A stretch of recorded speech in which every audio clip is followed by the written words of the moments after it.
Vamos abrir a palavra de Deus em Deuteronômio capítulo 5.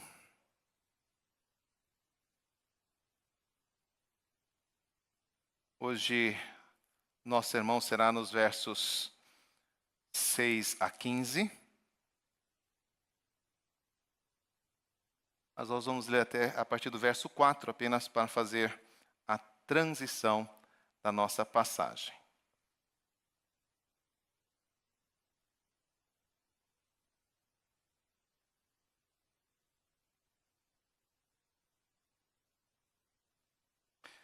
Deuteronômio, capítulo 5, leremos a partir do verso 4. Face a face falou o Senhor conosco no monte por meio do fogo. Nesse tempo eu estava em pé entre o Senhor e vós, para vos notificar a palavra do Senhor, porque temestes o fogo e não subistes ao monte, dizendo: Eu sou o Senhor teu Deus, que te tirei do Egito, da casa da servidão. Não terás outros deuses diante de mim. Não farás para ti imagem de escultura, nem semelhança alguma do que há em cima no céu, nem embaixo na terra, nem nas águas debaixo da terra. Não as adorarás, nem lhes darás culto, porque eu, o Senhor teu Deus, sou Deus zeloso, que visito a iniquidade dos pais nos filhos até a 3ª e 4ª geração daqueles que me aborrecem, e faço misericórdia até 1000 gerações daqueles que me amam e guardam os meus mandamentos. Não tomarás o nome do Senhor teu Deus em vão, porque o Senhor não terá por inocente o que tomar o seu nome em vão. Guarda o dia de sábado, para o santificar, como te ordenou o Senhor teu Deus. 6 dias trabalharás e farás toda a tua obra, mas o 7º dia é o sábado do Senhor teu Deus. Não farás nenhum trabalho, nem tu, nem teu filho, nem tua filha, nem teu servo, nem tua serva, nem teu boi, nem teu jumento, nem animal algum teu, nem o estrangeiro das tuas portas para dentro, para que o teu servo e a tua serva descansem como tu. Porque te lembrarás que foste servo na terra do Egito, e que o Senhor teu Deus te tirou dali com mão poderosa e braço estendido, pelo que o Senhor teu Deus te ordenou que guardasses o dia de sábado. Até aqui a palavra do Senhor. Este segundo discurso de Moisés, ele se apresenta como a aliança que Deus fez conosco. Ele sabe que esta aliança fora feita cerca de 40 anos antes aos pés do Monte Sinai. E que é uma segunda geração que está ali ouvindo aquele discurso de orientação. Mas Moisés nos lembra, nos versos 1 a 5, que aquilo que o Senhor falou uma geração atrás, 100 anos atrás, 1000 anos atrás, 2000 anos atrás, não muda. E continua sendo a verdade, e continua sendo aquilo que é requerido de cada um de nós, de cada pessoa que queira viver em comunhão com Deus. Ele é um fogo consumidor que traz medo e terror, mas é um Deus que quer fazer aliança conosco. É um Deus que quer se unir a nós e quer ter-nos como seu povo. E as bases desta aliança, as bases deste relacionamento foram declaradas por Ele mesmo, em voz audível a todo o povo, naquilo que nós chamamos de 10 mandamentos ou 10 palavras. Ao expor aquilo que compunha a essência do relacionamento entre Deus e o homem, o Senhor se apresenta a Israel e estabelece as normas básicas, estabelece os princípios, estabelece as regras que devem ser seguidas para que esta aliança se concretize para o nosso bem. Lá, no capítulo 19 de Êxodo, antes de proclamar estas palavras, o Senhor disse: se vocês diligentemente ouvirem a minha voz e guardarem a minha aliança, então vocês serão o meu povo peculiar, dentre todas as nações, porque toda a terra é minha. Vocês me serão reino, vocês me serão sacerdotes, e vocês serão a minha propriedade particular. Quando nós ouvimos os 10 mandamentos, devemos ouvir não apenas regras ou normas ou disposições de Deus, mas nós temos que entender que estes são os vínculos que nos unem a Deus de forma clara e expressiva. É ao declarar esta sua vontade que o Deus Redentor faz conhecido de cada um de nós aquilo que caracteriza o seu povo, a sua igreja, os seus redimidos, os seus salvos. Sim, eles vão trazer demandas de nós. Nem todos são ordens expressas. Alguns deles são princípios, outros são apenas rememorações. Mas o ponto central é: quem ouve a voz do Senhor não deve endurecer o seu coração e deve reconhecer que nestas palavras Deus se manifesta para com ele. Nesses 4 primeiros mandamentos que li, nós encontramos aquilo que os teólogos chamam dos deveres do homem para com Deus. Esta é uma relação entre você e Deus. Essa é uma relação que se estabelece entre você e o seu Criador. Essa é uma relação que se estabelece entre você e o seu Redentor. Há outros aspectos da aliança que envolvem os seus pais. Há outros aspectos da aliança que envolvem os seus amigos. Há outros aspectos da aliança que envolvem os seus bens. Mas para que você, de fato, entenda o que é ser povo de Deus, você precisa refletir o que está envolvido quando você se apresenta como crente, como membro da igreja de Jesus Cristo. Nos 10 mandamentos, em primeiro lugar, Deus se revela ao seu povo. Revela a sua vontade, revela o seu querer, revela as suas promessas, revela o seu juízo, revela a sua ira. Quando ouvimos estes mandamentos, nós estamos sendo apresentados a Deus. Aquele povo que saía do Egito, seja aquele que sai nos dias atravessando o Mar Vermelho, sejam estes que vão atravessar o Rio Jordão, este povo precisa, acima de tudo, conhecer Deus. Eles precisam saber quem Deus é. Eles precisam ter ciência ao lado de quem estão andando. E é por isso que as palavras começam com uma autoapresentação.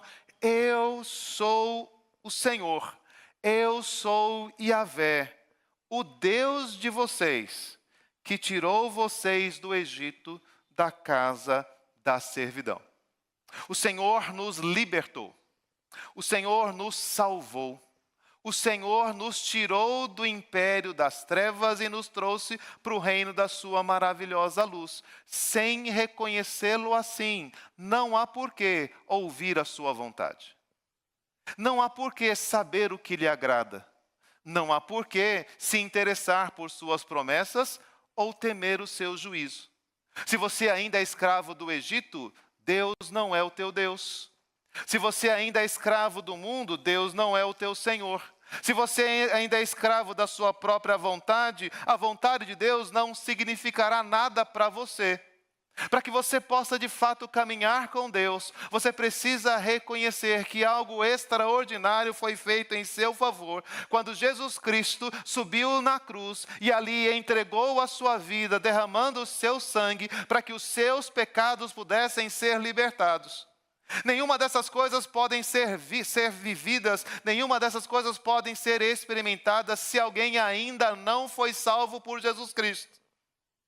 Não é o caminho para chegar à salvação. Não é depois de cumprir esses 10 degraus que você então estará pronto para se apresentar diante de Deus. Se Deus não te salvou, se Ele não te tirou do Egito, se Ele não está te conduzindo nesta caminhada, se Ele não é a luz que está brilhando diante de você, então não há por que ouvir nada a respeito dEle e da sua vontade.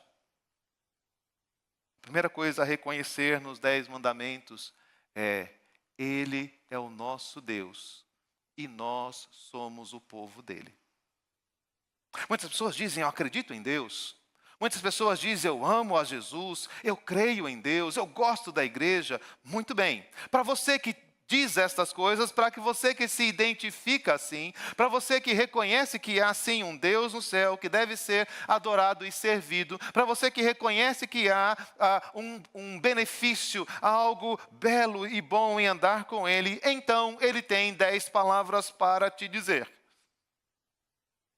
Ou, na noite de hoje, 4 delas. Quando o Senhor Jesus foi questionado sobre o principal dos mandamentos, ele trouxe aquilo que é considerado o resumo desses primeiros 4. Nosso dever para com Deus, é assim que também o nosso catecismo maior, na pergunta 102, registra, é amar ao Senhor nosso Deus de todo o nosso coração, de toda a nossa alma, de todas as nossas forças e de todo o nosso entendimento. Ele te tirou da casa da servidão, Ele perdoou os teus pecados, Ele te deu uma nova vida, Ele te ofereceu uma esperança de vida eterna. Então, a pergunta que esses 4 mandamentos vão colocar diante de nós é: então você o ama de todo o teu coração, de toda a tua alma, de toda a tua força, de todo o teu entendimento? Ele é de fato o centro e a razão principal da sua vida. Mas como eu posso saber se eu de fato amo? De que maneira eu posso saber se a minha vida de fato está voltada para Deus como Ele requer? Se o resultado deste grande benefício que Ele me fez, da bênção que Ele me dá, do cuidado que Ele me dá todo dia, tem se arraigado no meu coração, tem se estabelecido na minha vida de tal forma que eu o amo plena e perfeitamente em todas as coisas? Então o mandamento nos diz: há 4 elementos que você precisa verificar em sua vida. O primeiro deles: há outros deuses nela. O primeiro mandamento diz: não terás outros deuses diante de mim. Simples e direto. Eu sou o seu Deus e você não deve ter nenhum outro. Há 2 coisas importantes para reconhecer aqui. A primeira delas é que Deus é singular. Ele é único. Ele não pode ser imitado, ele não pode ser superado, não há nada com quem eu possa compará-lo, não há nada que eu possa de alguma forma colocar no seu lugar. Eu não posso servir a nenhum outro Deus, porque existe apenas um Deus.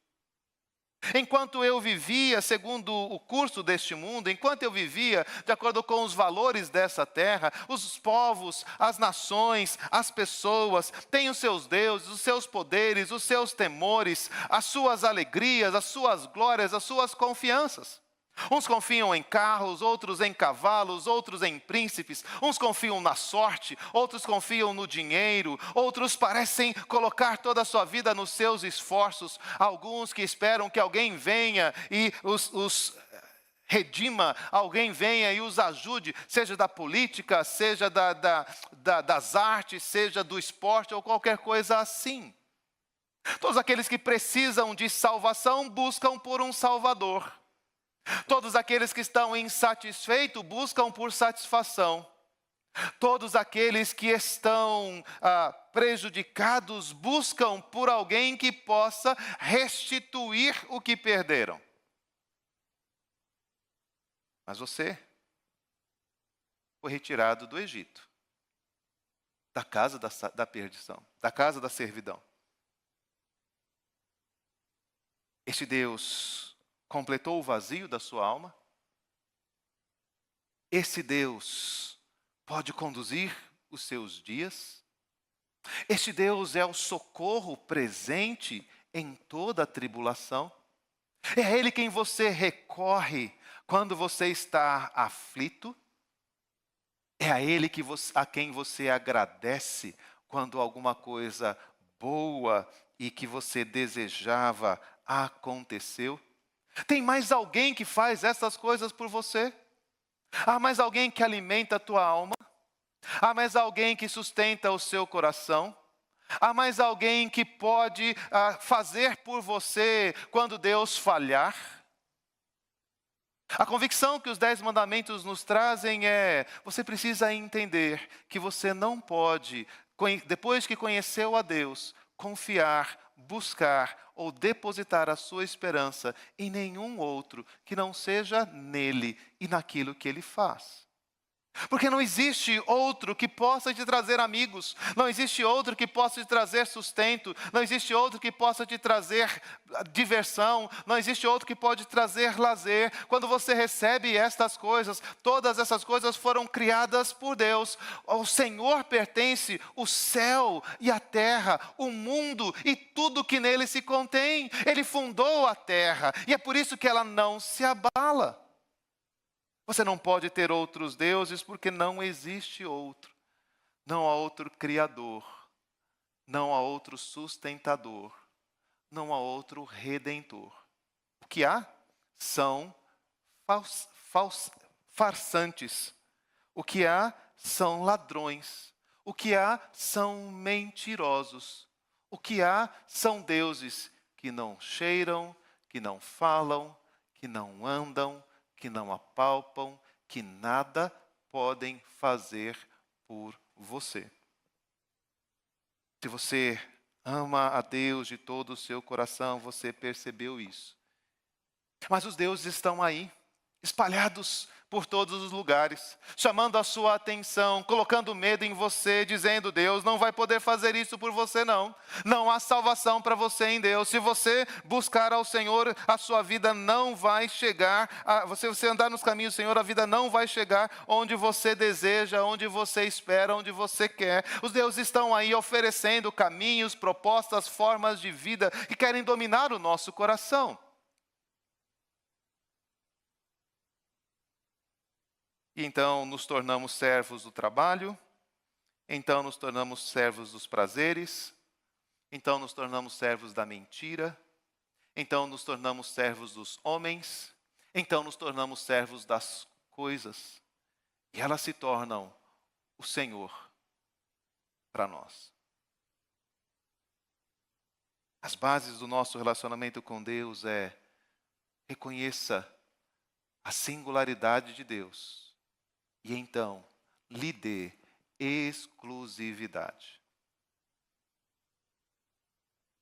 Nos dias de Daniel, o rei Dario foi tentado a se colocar neste lugar, para armar uma armadilha para Daniel, que conhecia esta lei, e que não tinha outros deuses, apenas o Senhor.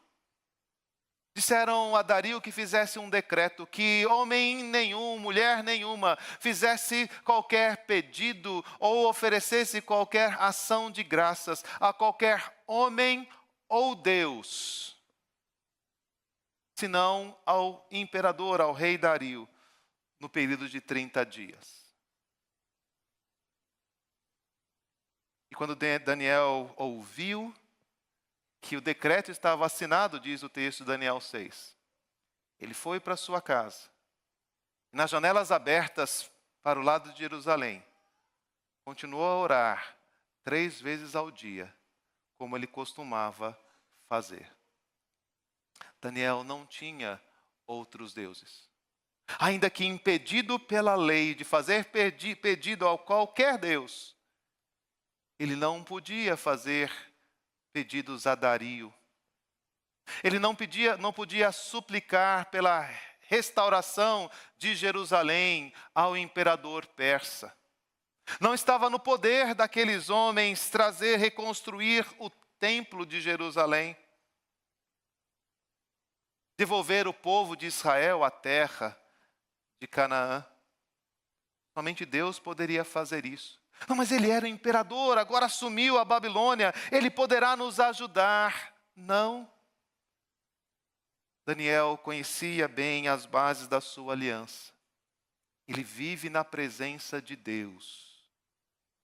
E é o Senhor quem dirige a sua vida. É o Senhor quem determina a vida e a morte. É o Senhor quem determina a riqueza e a pobreza. É o Senhor quem determina a alegria e a tristeza. E Ele pode fazer todas as coisas, porque Ele é o único e verdadeiro Deus. Quem o reconhece assim não vai questionar a sua vontade. Não se queixará nem murmurará dos seus planos e dos seus propósitos. Sim, sofrerá, às vezes, quando Deus nos colocar em caminhos difíceis, em caminhos duros, em caminhos de dificuldade. Mas Ele não deixará de colocar os seus olhos e a sua esperança. Como diz o salmista, até que Deus tenha misericórdia dele. E o seu clamor seria sempre: Senhor, tem misericórdia de nós. Senhor, tem misericórdia de nós. O primeiro mandamento, então, requer de nós lealdade. O primeiro mandamento requer que a gente reconheça que a aliança que temos com Deus, ela está acima de toda e qualquer outra. Temos muitas outras relações e alianças, temos muitos outros compromissos, falaremos deles a partir do 5º mandamento, mas o que baseia, o que dirige, o que governa a nossa vida acima de tudo é: eu tenho um Deus e eu vivo na presença dEle, e nenhum outro Deus vai ocupar qualquer espaço na minha vida, porque eu o amo de todo o meu coração, de toda a minha alma, de toda a minha força e de todo o meu entendimento. A segunda palavra nos diz: não farás para ti imagem de escultura. É assim que resumimos o segundo mandamento. Ele é bem mais comprido. Ele diz: não imitem o que há em cima no céu, nem embaixo na terra, nem nas águas debaixo da terra. Diz: não adorem essas imagens, nem des culto a elas. Obviamente, nós estamos diante da recomendação, da instrução de Deus em relação à idolatria. É óbvio que se apresenta diante de nós aquilo que é tão comum diante dos homens, deuses que eles podem manipular, deuses que eles podem carregar, deuses que eles podem colocar e ter a certeza que estará sempre ao alcance das suas mãos. Construir locais de culto, construir estátuas, construir imagens de Deus, de alguma forma nos traz segurança, de alguma forma nos traz confiança, nos traz a concretude para que a gente possa se apoiar em alguma coisa. Mas quando eu conheci a Deus, e este Deus nos tirou da terra do Egito, Moisés já havia dito: vocês não viram imagem nenhuma. A natureza deste Deus não é semelhante a um boi. A natureza deste Deus não é semelhante a uma ave. A semelhança desse Deus não é semelhante a um anjo. A semelhança desse Deus não é como um peixe. Os israelitas estavam acostumados com estas figuras divinas. O Egito está cheio delas, de deuses que se parecem com o céu, de deuses que se parecem com os animais, que deuses se parecem com os peixes, que deuses que vivem no mundo dos mortos, e todos esses deuses são representados e ganham corpo e ganham existência, porque uma imagem, porque uma figura, porque atributos, porque características foram consignados para ele. No Salmo 115, nos fala que para que esses deuses sejam mais gloriosos, ouro e prata se deposita sobre eles. Fazem grandes construções para impressionar os nossos olhos, para que a gente possa então admirar e dizer: aqui temos alguma coisa importante, aqui temos alguma coisa valiosa. Mas o Salmo nos diz: isto nada mais é do que a obra das mãos dos homens. E quando você vê uma bela pintura, uma bela estátua, quando você vê um belo templo, quando você vê um enfeite, quando você vê um afresco, quando você vê uma joia, você deve, sem se admirar, e reconhecer o talento da pessoa que fez aquilo. Que artista, que habilidade, que esforço, que inteligência aquela pessoa teve. Ela merece aplausos. Vale a pena pagar ingressos para ver algumas dessas artes, destas obras. Os homens fazem coisas extraordinárias, sim, e que admiram os nossos olhos. Chegam a fazer até mesmo deuses. Mas a glória fica a eles. Ainda que se disfarce isso num culto, ainda que se estabeleça ali uma religião, ainda que as pessoas estejam ali com alguma intenção espiritual, a glória dessas construções pertencem aos homens. Mas se você conhece o verdadeiro Deus, você sabe que Ele é superior aos peixes, às aves, aos animais, aos homens e aos anjos. Todas estas figuras, todas essas imagens, por mais belas que sejam, não são capazes de representar quem de fato Deus é. E se você de fato quer adorar a Deus, e não aos répteis, e não aos animais, e não aos peixes, e não aos homens, e não aos anjos, você então não deve fazer estas figuras para adorar. Você não poderá fazer nenhuma figura de Deus, porque Ele habita em luz inacessível. Ele é um esplendor de glória que os nossos olhos não podem ver. Se é o verdadeiro Deus a quem que você quer adorar, então você tem que saber que você não pode fazer uma figura dele. A sua mente não pode captá-lo, a sua arte não pode representá-lo, as suas palavras não podem descrevê-lo. Se você quer conhecer a Deus, você tem que ter um relacionamento pessoal com Ele. E você tem que entender que Ele é aquele que enche todas as coisas, é aquele que é a plenitude de todas as coisas. Figura alguma é possível fazer de Deus, porque Ele é Espírito puríssimo. Está em toda parte. Habita em todo lugar. Está num alto e sublime trono, mas também está ao lado daquele que é pobre e abatido. Muito mais presente do que aquela estátua colocada na parede de uma casa, ou dentro de um templo, ou mesmo carregada no pescoço de alguém. Senhor, Moisés vai dizer aqui em Deuteronômio, está na tua boca e está no teu coração. Que forma de comunhão com Deus melhor você poderia construir, se não aquela de conviver direta e pessoalmente com o seu Deus? Ou você o conhece, Ou você tem comunhão com Ele, ou nenhum desses recursos poderá substituí-lo, nenhum desses recursos poderá ajudar você. É necessário que você entenda que o Senhor, por ser Espírito, espera que os seus adoradores o adorem em espírito e em verdade. Uma falsa figura de Deus não pode ser objeto da nossa adoração e do nosso culto. A projeção que nós fazemos, eu acho que Deus é assim, eu acho que Deus é de outro jeito.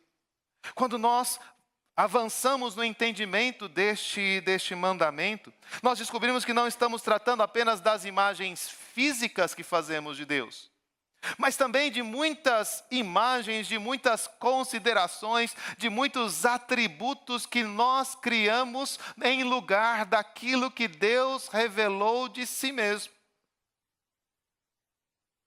Porque alguém diz, eu não acho que Deus é justo quando Ele trata este ou aquele daquela forma.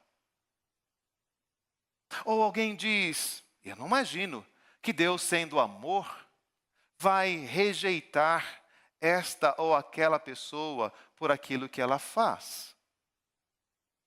Não é possível que um Deus tão amoroso, no último dia, lance pessoas ao inferno e diga, eu nunca conheci vocês, afastem-se de mim, aqueles que praticam iniquidade.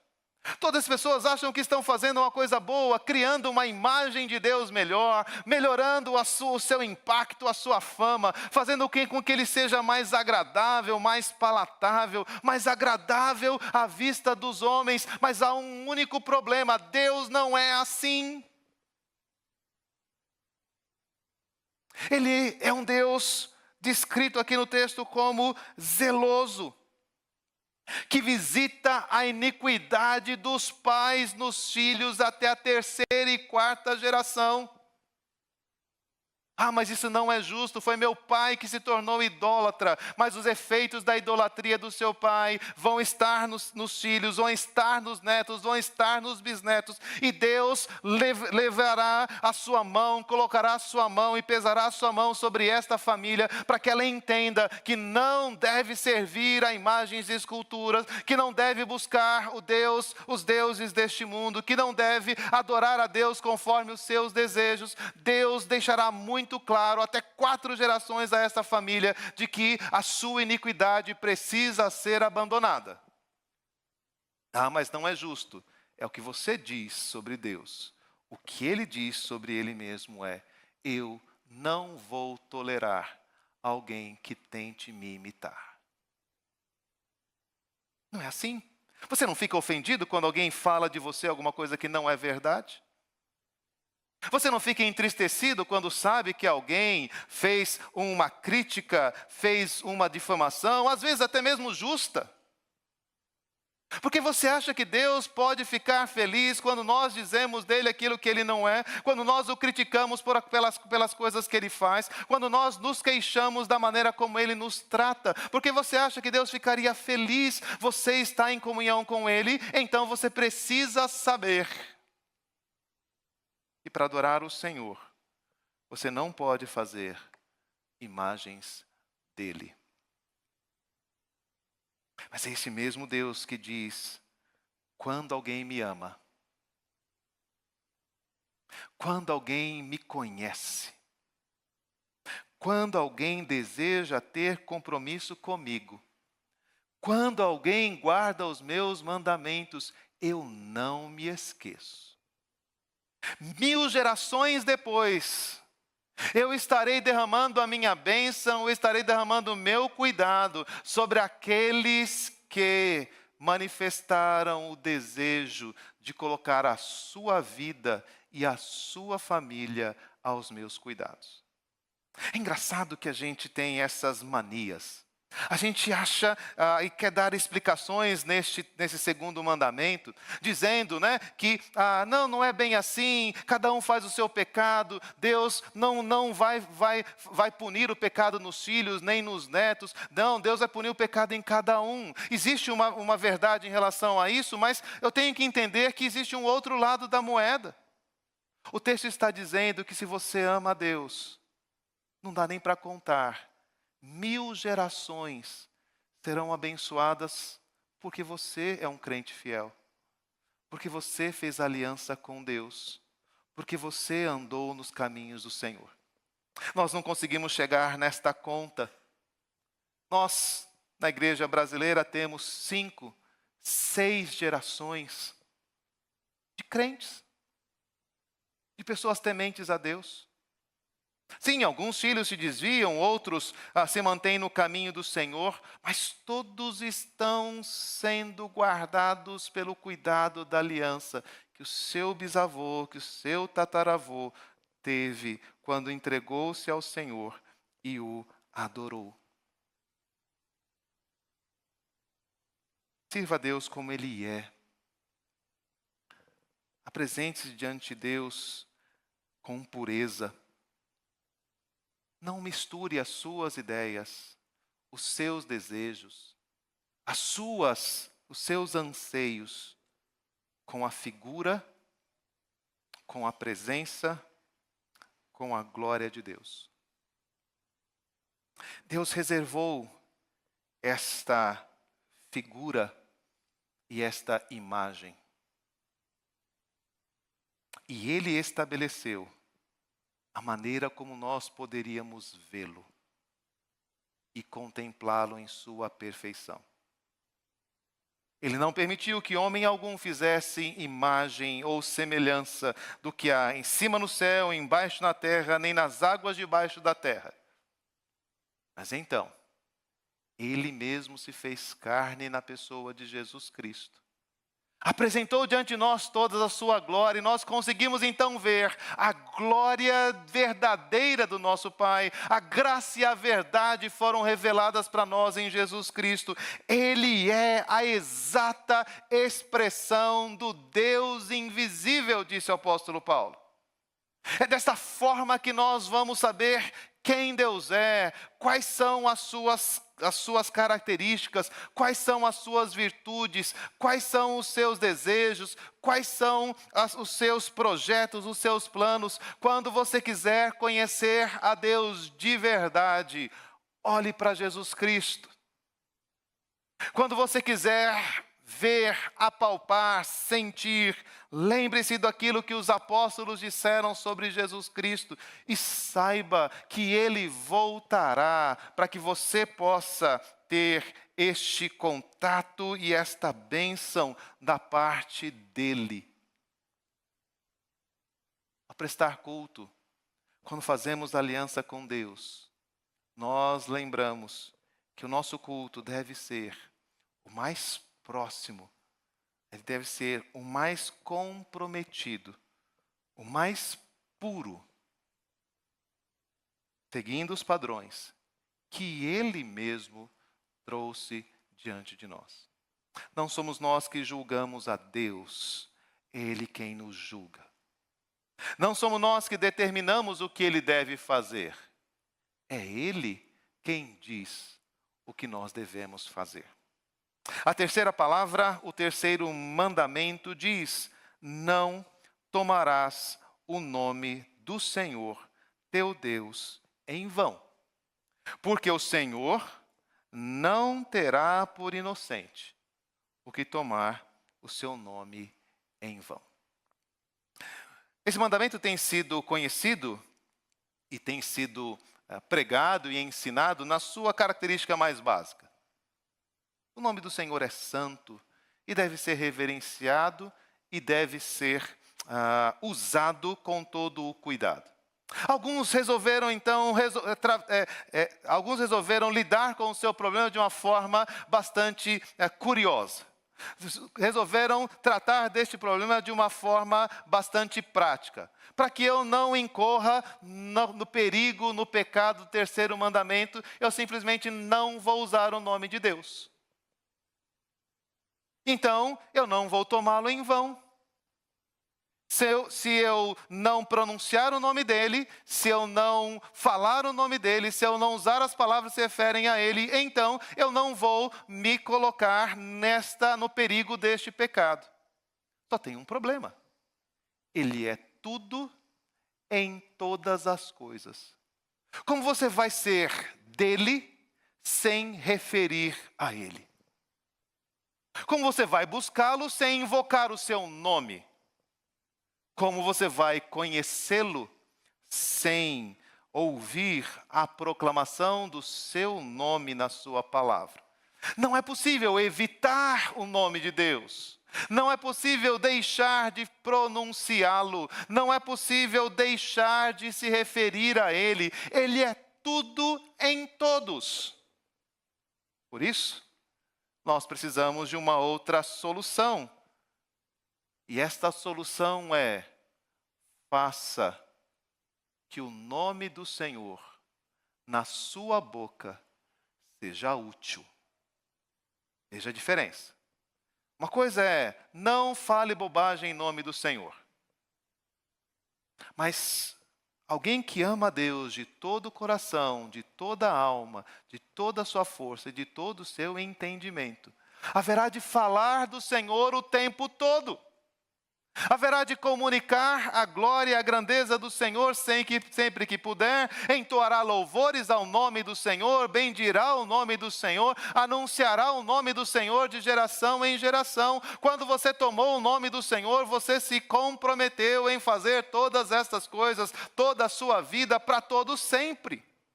Um sinal de que você de fato está em aliança com Deus é que o nome do Senhor está sempre na sua boca.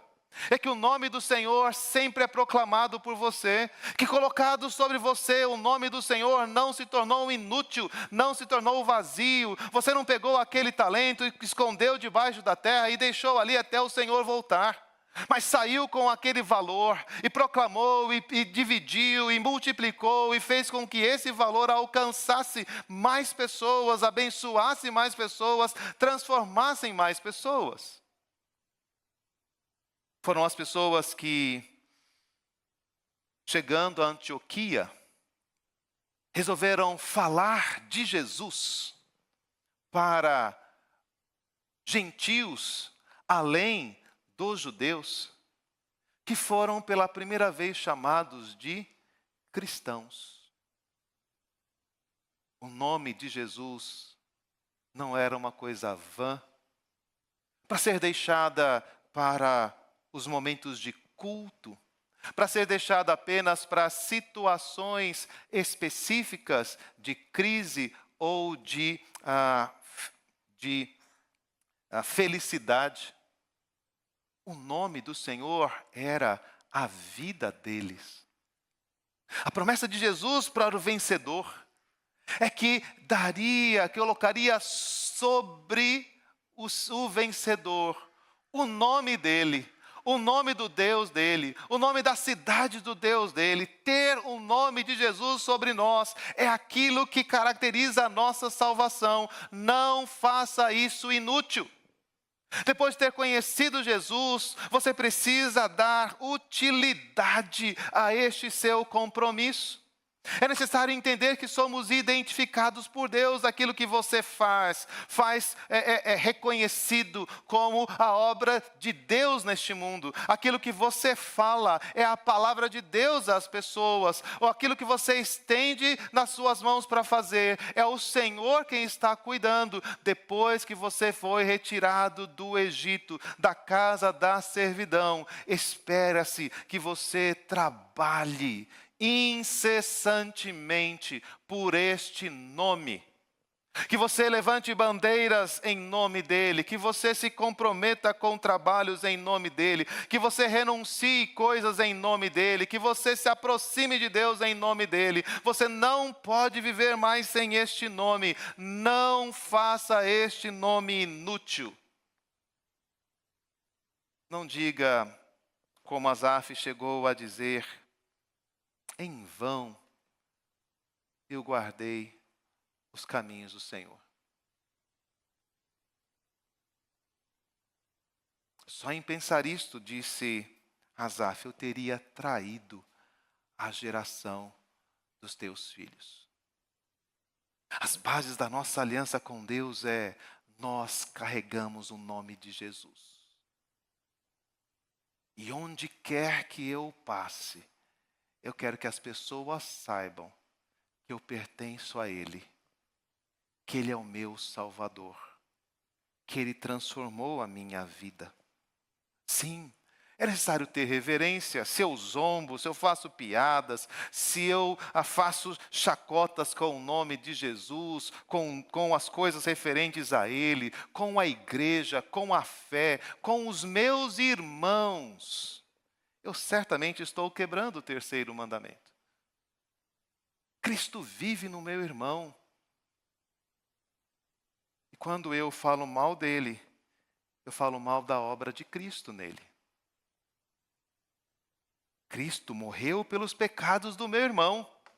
E quando eu o rejeito porque ele fez isto ou aquilo de errado, eu estou dizendo que o que Cristo fez não compensa, não supera o erro ou o pecado que aquela pessoa cometeu. O nome de Jesus, para aquela pessoa, não vale nada.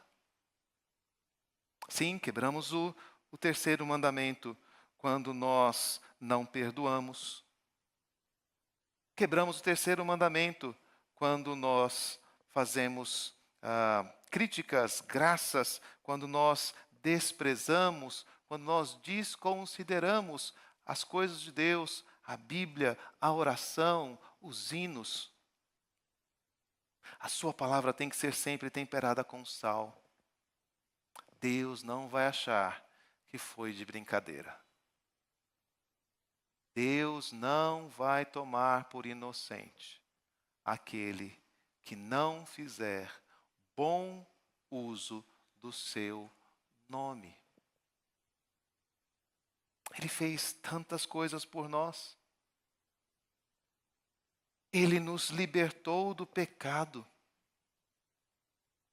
Ele deveria ser o objeto das nossas canções.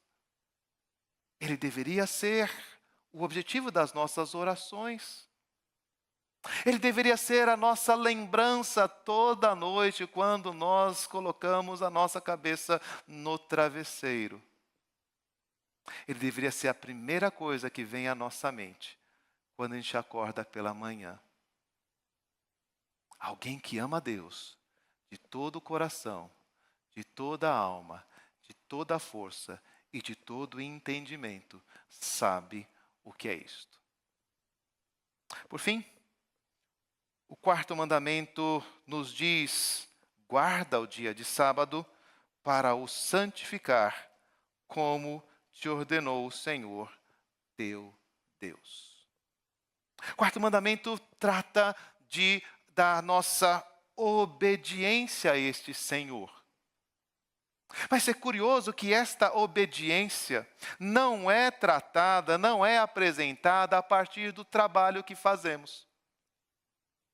Daquilo que fazemos nos 6 dias, quando estamos levando o nome do Senhor, quando não estamos aceitando nenhum outro Deus, quando não estamos fazendo imagens, sejam elas físicas ou mentais, a respeito de Deus, quando estamos andando e seguindo ao Senhor Jesus Cristo, nós certamente estamos reverenciando o seu nome, engrandecendo o seu nome, glorificando o seu nome, mas Ele coloca uma forma especial para que eu e você estejamos expressando este amor, expressando esta adoração, expressando este compromisso, expressando este serviço, expressando esta utilidade e esse desejo de estar no nome do Senhor.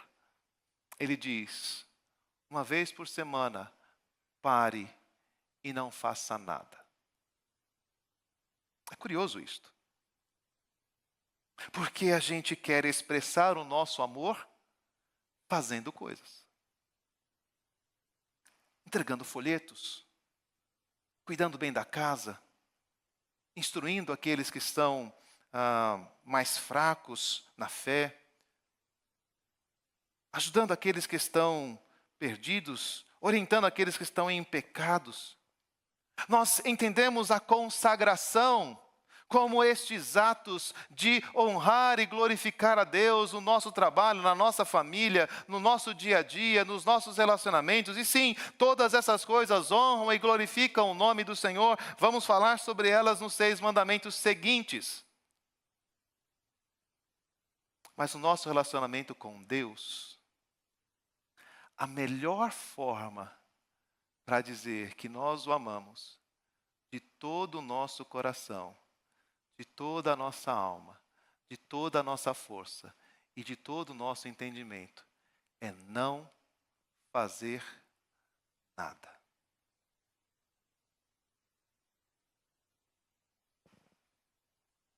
Você vai fazer 6 dias o seu trabalho. Tudo aquilo que você puder. Usa a sua capacidade ao máximo. Usa todos os seus esforços. Conquiste, ganhe, receba, ajude, transforme.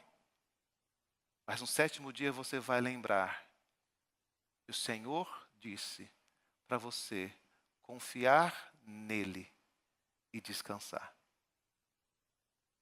Para uma sociedade agrícola como a de Israel, parar de trabalhar é algo que traria grandes riscos. Para nós, e a gente tem essa questão, se nós separarmos um dia e interrompermos os nossos negócios, interrompermos os nossos estudos, interrompermos os nossos cuidados da casa, interrompermos as nossas contas e os nossos orçamentos, nós dizemos, não vai dar tempo, não vai ser possível, eu não vou conseguir. E esta é a verdade sempre. Você não consegue. Essas coisas só são possíveis porque Deus tirou você do Egito e da casa da servidão. Antes de conhecer Deus, vocês eram servos no Egito. E trabalhavam dia e noite para sobreviver, para se proteger, para cuidar dos seus filhos, para construir a sua vida, para ter alguma esperança, para ter algum futuro.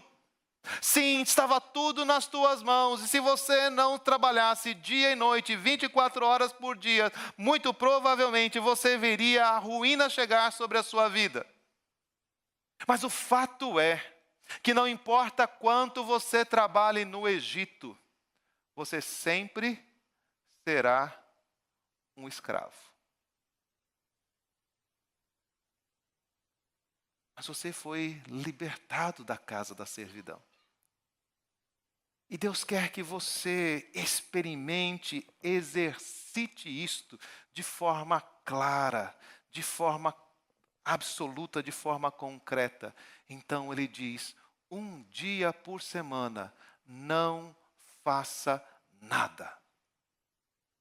Nem você, nem teu filho, nem o filho do teu filho, nem o boi, nem o jumento, nem o estrangeiro, todos devem descansar, como você também deve descansar, porque eu quero que vocês lembrem que este dia é o dia santificado pelo Senhor, é o dia onde eu sou lembrado que o que dá sentido à minha vida não é o meu trabalho, não é o meu estudo, não é a minha preocupação, não é a minha ansiedade. O que dá sentido à minha vida é eu poder descansar no Senhor e crer que Ele abençoa a obra das minhas mãos. E crer que Ele me dará o compromisso necessário para estudar para as provas. E crer que Ele me dará a inteligência necessária para fazer os negócios. e crer que Ele me dará os sentimentos necessários para lidar com os conflitos da minha vida. Quando eu puder, como salmista, fazer calar a minha alma e se aquietar nos braços do Senhor, então eu estarei expressando da forma mais plena, mais bela, mais completa o que é saber se Deus é por nós. Quem será contra nós? As bases desta aliança confia no Senhor. Entrega o teu caminho ao Senhor. E o mais Ele fará. As bases desta aliança é saber que não é o meu braço, não é a minha força, não é a minha inteligência, é Deus. E para que isso ficasse claro, Deus mandou que Israel parasse uma vez por semana e não fizesse nada. Deus mandou que Israel parasse uma vez por ano e não fizesse. Deus, um ano a cada 7 anos e não fizesse nada. Como é possível sobreviver sem trabalhar por um ano? Da mesma forma que é possível sobreviver trabalhando todos os dias, pela graça e pelo cuidado do Senhor. Então a questão não é exatamente se você pode ou não trabalhar no domingo.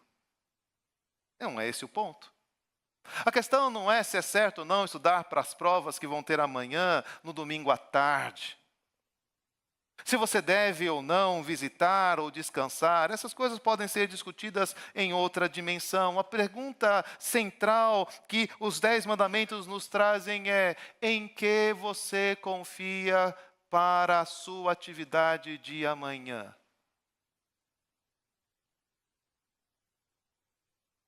E aí, sim, quando eu digo, eu não posso adorar a Deus porque eu tenho que cuidar da minha casa. Quando eu digo, eu não posso aprender a palavra de Deus porque eu preciso me preparar para a minha viagem. Quando eu digo, eu não posso estudar a Bíblia e me dedicar à oração porque eu tenho muitas coisas para resolver. Eu estou dizendo quem é que resolve as coisas na minha vida. Sou eu. E se eu não fizer alguma coisa, nada vai dar certo. Mas esta não é a experiência de quem ama a Deus, de todo o coração, de toda a alma, de toda a força e de todo o entendimento. Conta-se que Lutero separava sempre 1 hora por dia de leitura bíblica e oração devocional. E ele dizia quando ele tinha muitas coisas a fazer, muitas tarefas importantes naquele dia, ele separava 2 horas. Essa é a disposição de alguém que conhece o seu Senhor. Deus, essa semana vai ser puxada. Eu tenho muita coisa para resolver. São muitos inimigos, são muitas ameaças. Deus, as coisas não estão dando certo. Eu preciso de Ti. Tenho que me aproximar do Senhor. Preciso da Tua orientação, da Tua direção. Senhor, eu não saio daqui se o Senhor não me abençoar. Guarda o dia de sábado, como Deus ordenou. A bênção ali, há um sinal importantíssimo para a sua vida. Quando Deus separa o domingo e diz, vamos reunir com os seus irmãos. Vamos cantar louvores ao nome de Deus. Vamos ouvir a leitura da palavra, a pregação. Vamos orar juntos. Deus quer lhe mostrar que as coisas da sua próxima semana já estão cuidadas por Ele, antes mesmo que você pedisse, antes mesmo que a palavra viesse à sua boca. Ele é o Senhor, o Deus de vocês. As 10 palavras dão a base desta aliança. Nós queremos nós podemos experimentar esta vida de consagração, não tendo dias específicos, não tendo horários específicos, mas tendo um relacionamento que diz: é o Senhor, é Ele que abençoa as minhas mãos, é Ele quem cuida dos seus amados enquanto dormem, é Ele quem me dá paz para deitar na minha cama e dormir, ainda que os meus inimigos estejam crescendo e digam que não existe salvação para mim. Eu conheço o Senhor. Eu ouvi a sua voz. Eu ouvi a sua lei e Ele fez uma aliança comigo. E por causa disso, Ele é o meu Deus. Não existe outro a quem eu ame, a quem eu busque, em quem eu confio. Quero adorá-lo em espírito e em verdade. Quero adorá-lo verdadeiramente, porque Ele é a perfeição que alegra e sustenta a minha vida. E quando eu o amar por 1000 gerações, a bênção do Senhor estará sobre a minha família. Eu quero ser conhecido pelo nome dEle. E depois de ter conhecido o nome do meu Redentor, a minha vida foi completamente transformada. Isso é tão verdade que eu posso até mesmo não fazer nada para expressar que confio nele e que todos os outros dias em que eu estiver trabalhando, é Ele quem estará realizando todas as coisas que a minha vida precisa. Moisés diz: foi assim que Deus fez aliança conosco. Que você verifique essas coisas na sua vida. Deus sabe que somos falhos em todas elas. Deus sabe que esta não é a descrição da maneira como nós vivemos, nem aos domingos, nem durante a semana. Mas Ele quer dar a você a bênção de viver desta forma. Peça a Ele que te ajude a amá-lo cada vez mais e a vivenciar estas verdades mais plena e perfeitamente, para que a libertação, para que a salvação que lhe foi concedida em Jesus Cristo possa ser vivida e experimentada nesta vida e mais plenamente na vida eterna. Vamos ouvir o coral, vamos meditar nestas coisas. Peça ao Senhor que transforme e dirija a sua vida.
Colocar em pé, vamos orar, encerrando o culto desta noite.